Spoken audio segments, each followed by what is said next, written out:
All right. It's time to talk about some AI mistakes. And boy, do we have a big one to talk about today.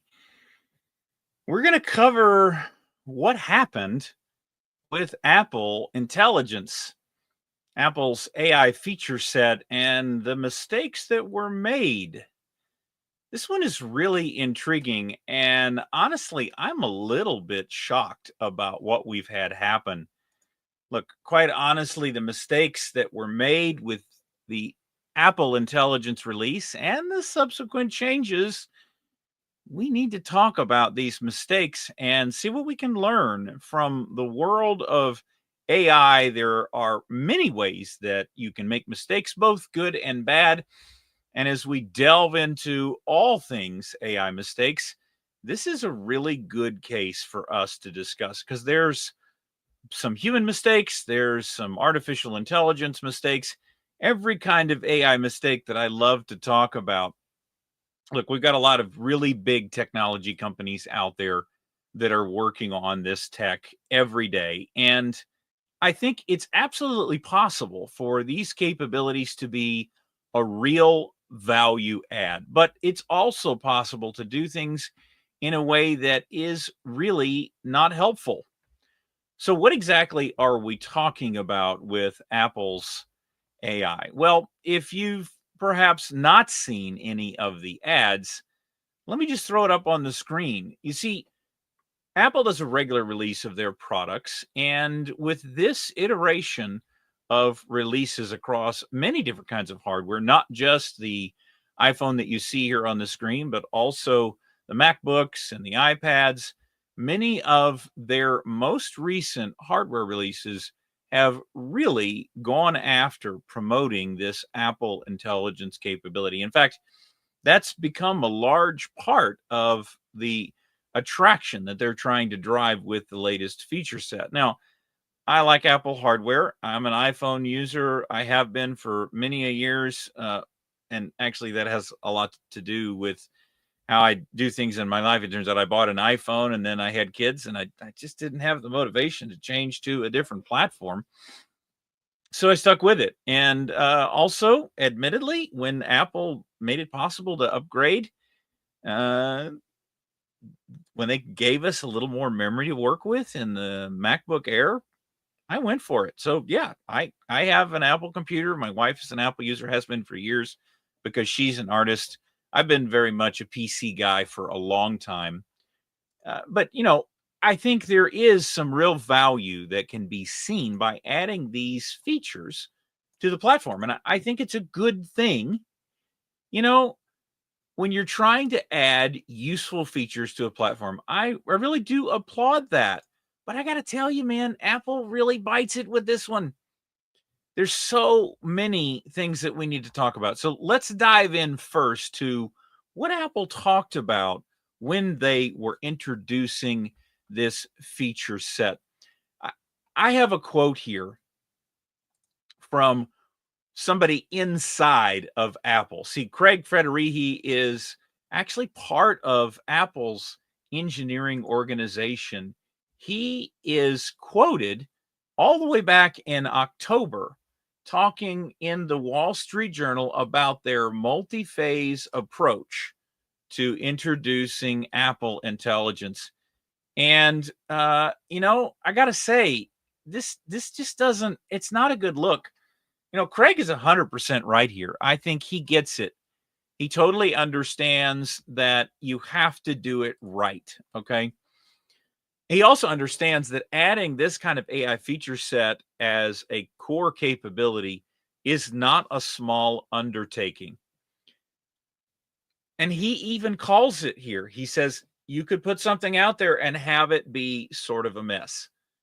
Well, Craig, you said it really well. And I actually want to applaud you for saying this is something we've got to get right, because I 100% agree. And the reason I agree is that we're talking about incorporating this into the core feature set of the operating system. I think there's some really useful applications of the technology, and it's important to get it right and to do it in a way that introduces it as a value add and doing it when it's ready.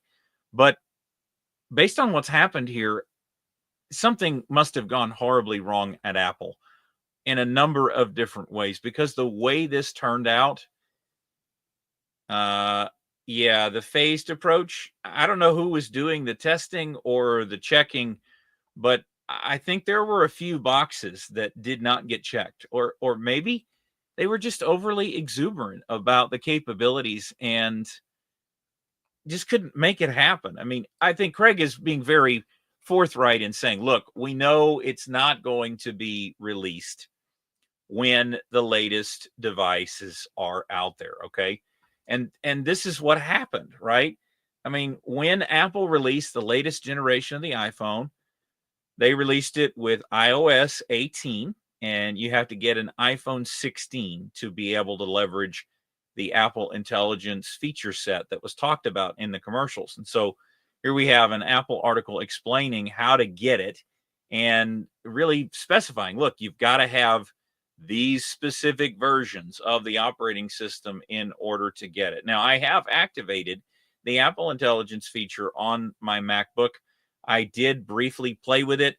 Candidly, I was underwhelmed with both the way that it was integrated and the quality of the release that was made available. The way that it's kind of hacked into Siri a little bit, because I'm a Chat GPT user. It let me do the opt-in to connect it to Chat GPT, but honestly, I'm not even using it. I just go to Chat GPT when I want to use Chat GPT, because the integration, it leaves a lot to be desired, quite honestly. So I'm, as a user, I'm wholly unimpressed. And one of the things that Craig was quoted on was that they didn't release everything at once. And that was because they were going to really do this with quality in mind and think about how they were going to release it. Well, it turns out that I'm not the only one that's really interested in what's happened in this situation. And I have to share with you, there's another YouTube channel out there called Apple Explained. And just yesterday, this channel put out a video explaining what went wrong with Apple Intelligence. And if you're really interested in this, I can definitely recommend the entire video. It's only about 10 minutes, but I need to play for you this 1 minute cut, because he says it very well and covers exactly the features that went wrong. And we can talk about some examples that he shares, and I've got a few more to show you as well. But let's take a look at this clip from his YouTube video that was released yesterday. Once Apple Intelligence was released in October, Apple faced another issue. Many of the features they did deliver were broken. For example, priority messages, which is supposed to show users their most urgent emails at the top of their inbox, was prioritizing scam messages. Something Apple maybe should have considered before releasing the feature. Even scam emails with suspicious looking addresses were being prioritized by Apple Intelligence. This is not just embarrassing for Apple, but it increases the likelihood that users will fall for these scams, since they're being legitimized by Apple's own operating system. A truly competent AI would protect users by flagging scam messages instead of showcasing them. Another feature called notification summaries, which was designed to summarize multiple notifications into one, was literally spreading fake news, claiming Luke Litter won the PDC World Championship when he actually lost, and that Brazilian tennis player Rafael Nadal came out as gay when he didn't. What? So look, there's some very specific examples for you of what Apple put in the product, how they applied the AI to the existing features on the phone, the message summaries, the email summaries, and exactly how those went wrong. And I think that the way that these features went wrong should really not have been allowed to happen. I don't understand how the quality check didn't catch these kinds of things with the experience before it got released. And there's a lot of reasons why this could be happening in the background, exactly how they've implemented it on the device.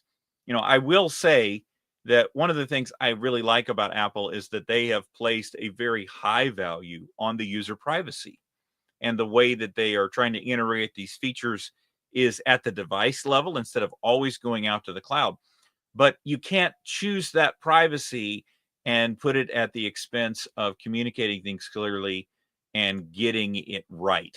So here's a few more examples of where things went wrong.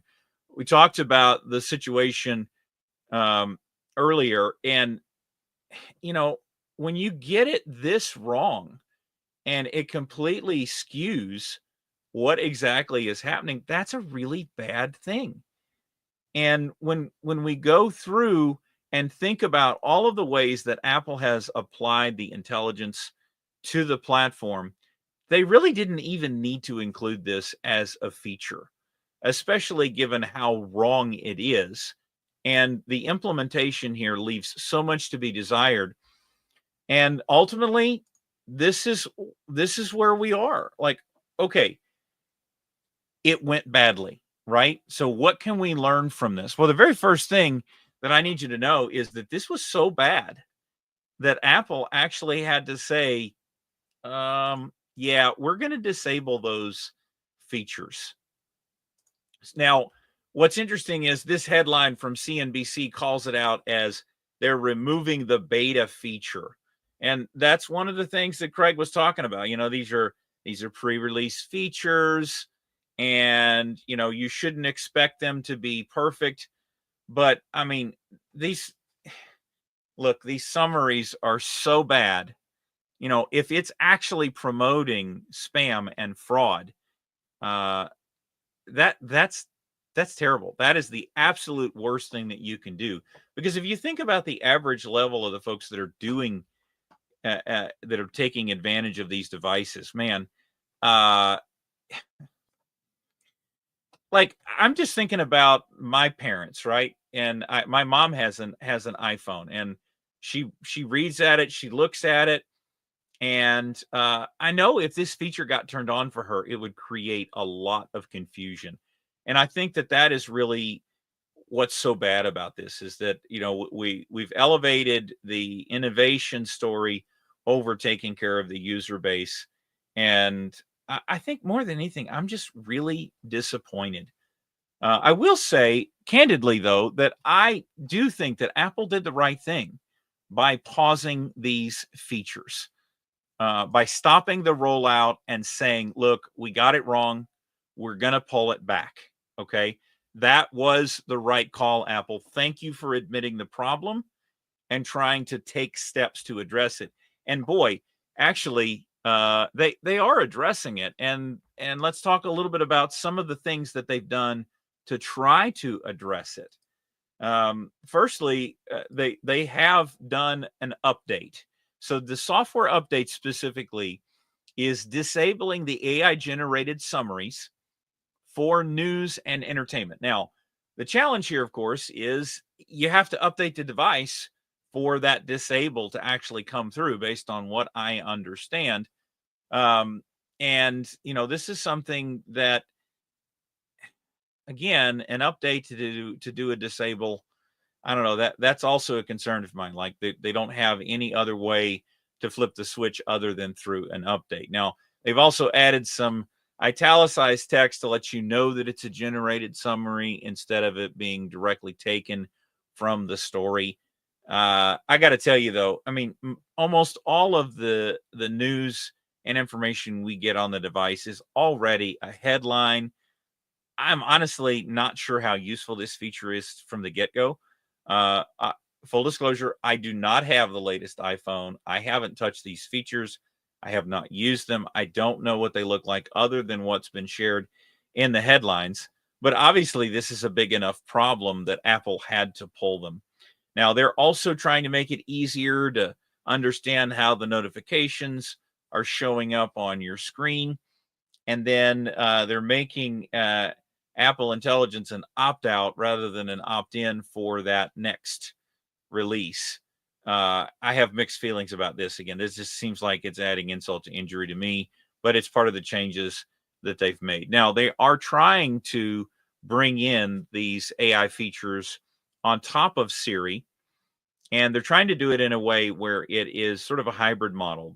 There is a mode of model that runs on the phone, so there are simplified tasks that are being taken care of at the hardware level, but they are still incorporating this to leverage cloud feature sets to work on your data. They're going to turn it back on at some point when they feel it's more accurate. But I don't know. I'm kind of in a show me mindset on this one now because, like, are you did you not test it before you rolled it out? Like, what happened here? So I really want to learn more about what exactly happened behind the scenes. And look, Apple is not the first company to come across this kind of a problem. They're also not the first company to make leadership changes as a result of some embarrassment from what's happened in releasing AI in a product. They're far from the only one, and they've taken some big actions today. What we've seen is they've now got a new leader. Kim is taking over the AI and machine learning division, and she's going to serve as the top deputy to the AI chief. And she has a reputation of fixing products and bringing them to market. So maybe this change in leadership is really going to make a big difference in what the update is going to look like and how that's going to come out. Clearly, whoever was in charge before, I can't say how good a job they did or did not do in actually developing the AI feature set. I just think that clearly there was more testing that was needed, even under a beta. Look, we've been working with these AI products now for a couple of years. I think what I'm seeing here, my analysis is it was rushed to market. It's just plain and simple.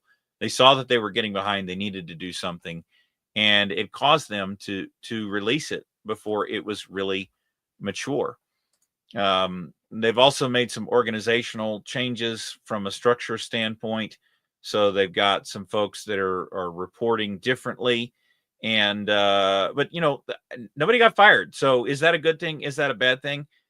I mean, I kind of have mixed feelings about that. I'm of two minds about it because I do think that people should be able to make mistakes and not lose their job over it. But also, like, this is a very serious problem. The one that really bothers me is the summaries of the email messages and highlighting messages that were clearly spam as important messages. There's just so many problems with that being the case. So beyond the organizational things, I just want to quickly run through, what can we learn from an AI mistakes? I mean, it wouldn't be an AI mistakes video if we didn't talk about what we can learn from the AI mistakes. So my observations now, going beyond what others have talked about, the news articles and headlines, it's very important that we get some good takeaways from what has happened here. So let's go through them one by one, because I want you to take away a valuable lesson from what we've seen here. Because this is it's really an opportunity of a lifetime to be able to look at what some other company did with AI and be able to avoid these really bad mistakes that were made. The first is just straight up, okay? It is a fact of how the models work. AI is non-deterministic. That means you are not going to get the same result every time. And that means that you have to take some steps to ensure how the result is going to come out. And that sometimes can take real work. In my day job, I get to work directly with a platform that is incorporating AI. And I can tell you that there is a lot of energy and effort, research and testing that goes into making a high quality AI product. And it is a continuous effort. In fact, I think that is really the biggest part of this release is it's not ever really done because the models are constantly changing. The information around us is highly dynamic, and as these models are being quickly iterated, sometimes you get changes in the model that are dramatically different. You could be using the same exact set of prompts and controls and get a completely different result. But the reality is, if you have been watching the channel for any period of time, you know that there is more to it than simply writing a great prompt to get good results from an AI model. There are a number of things that you can put in place to ensure that things are working the way that they should be. And so they need some more controls in place. And this is also a lesson for all of the other companies that are out there doing AI development. It may not be enough for you simply to create some great prompts and wrap that up and turn it into a SaaS product. So be warned, you have to take steps to protect the users on multiple different levels. Look, you can write up contracts that say we're not responsible, but I really do think that you need to take ownership of what it looks like to run the product and the program. So that's a key takeaway. It's on you to understand the nature of the technology and what that means for your responsibility in bringing it to market. So the next thing I want to talk through is that we're talking about just bringing together the features in a way that are balancing the capabilities and the reliability. I think I'm a big fan of getting the feature out there, and slapping a beta label on it just doesn't quite cut it for me. I mean, it was clearly rushed, right? They released the latest generation of the hardware before they even had Apple Intelligence ready to go. And then when they released it, it wasn't fully baked. It's just that simple. And they needed to do some more testing. Do not don't underestimate how much testing you might need to do to make the product really good for your users. You have to be able to deliver a quality product, or people are not going to trust that you know what you're doing and that you're able to do it. So how do we fix that, right? You have to raise your standards.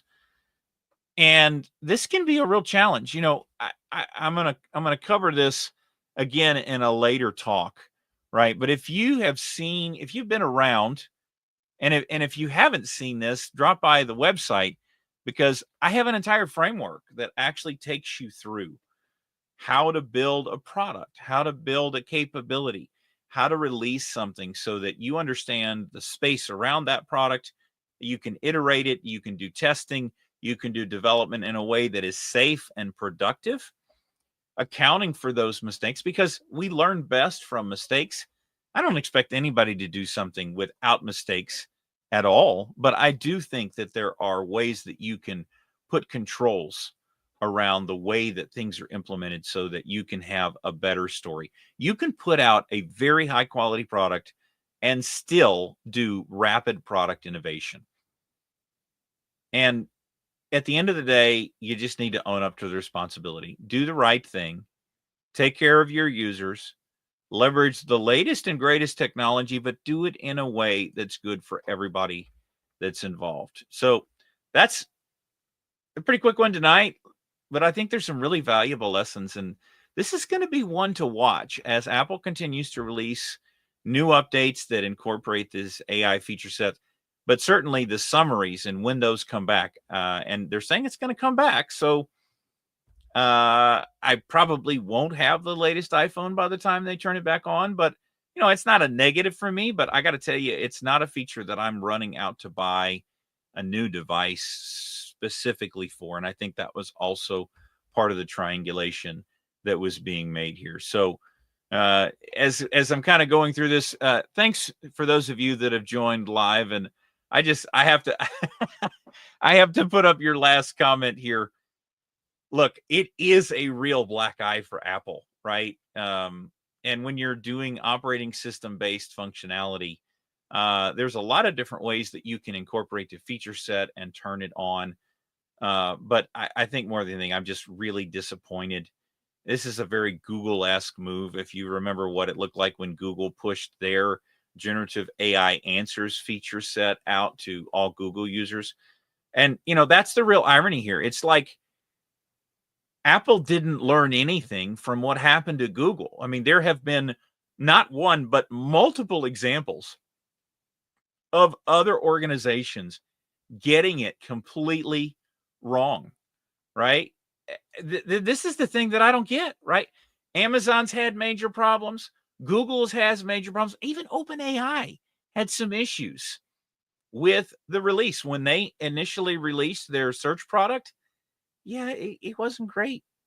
Now, it's gotten substantially better. So I fully expect that Apple's going to do much better over time as we go forward. So it's an interesting one to watch. And there's been a lot of things that have been happening in the AI world over just the last couple of days. And I've been busy and away at a conference learning all about the latest and greatest AI feature set that is coming my way for what I do during the day. I'm actually really excited about this release. Um, and if you're interested in what I'm doing in that space, please go check out my LinkedIn profile. You can take a look at some of the other work that I'm doing and some of the exciting things that are happening with AI agents. I think it's going to be an amazing, amazing 2025. And we have a lot of really great things to look forward to in the next year. But, look, over the last, well, since we last had a live broadcast, we now have a new president of the United States, and he's got a lot of changes that he's making. And no matter how you feel about those changes, they are here and they're coming. And one of those changes is really around the AI regulations. Killing some of those regulations has been a big deal, and I'm really excited that we're able to build and do the things that we need to do. I think we are in the most exciting moment of technology, certainly in my lifetime, because I would characterize this as a conglomeration of multiple major game-changing innovations over time, all smashed together in once. And when I'm in the conversations, I often say I really think generative AI is the combination of what we did with the cloud transformation stacked with the advent of mobile devices, and it's happening a lot faster. No matter how fast the technology comes, there is a factor of humans involved. It's going to take time for all of us to adopt the technology. And that's part of the reason why we're here having this discussion, because I want to help people understand what's going on so they can make the right choices about what to learn and go after. You too can take advantage of AI and make it a part of your core capabilities. There are so many demands in the technology space for people that understand artificial intelligence and how to apply it and turn it into a valuable capability. So watching the channel and finding those educational resources is a really important thing to do. And I want to let you know that's something that I'm working on all the time, putting together the next iteration of the online learning courses so you can learn how to fully take advantage of AI for yourself, for your career, and apply it in many useful ways to add value to who you are, both for working with other people and for how you navigate the world. It's a really exciting time. And I want to thank you again for joining live. So much ahead, lots of building with AI happening all over the place. Go make some AI mistakes, the good kind. Let's go learn. And we'll see you next time. Thanks for joining. Take care.